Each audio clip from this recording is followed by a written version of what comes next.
Hi everybody, it's Jalessa again, and I wanted to share with you a soldering tip that I have. I have been soldering for a long time, and I've always had trouble with my little bits of solder rolling off and not going where they're supposed to go right when I need them to. So I have this tip for you. One of the things you're going to need is some wire solder. Doesn't matter if it's hard, medium, easy, doesn't matter, just a wire solder. You're going to need a chasing hammer or some kind of hammer that's got a flat end, and then a bench block. And I'm going to show you what to do with the wire in order to save you the hassle of them rolling off your bench all day long. Okay, so I have my bench block placed on top of my bench pin. I've got my wire solder, I've got my hammer, and I've got my eyeballs because I can't see very well. So what you're going to do is just take your wire and place it on your anvil and hold it so that it doesn't bounce around. And use your hammer to flatten it out.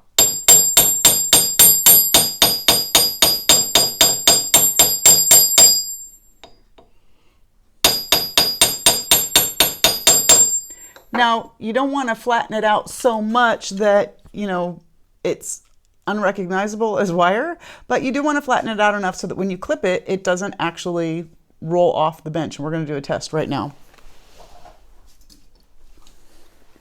Here are my solder choppers. At least that's what I call them. So I'm going to chop some pieces and let's see if they roll off. Okay, get it in there. All right, Barnes, we're good.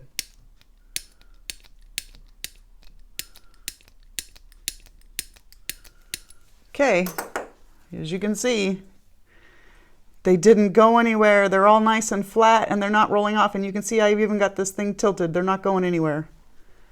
So that is my tip for today. I hope you enjoyed it. I'll see you soon. Bye.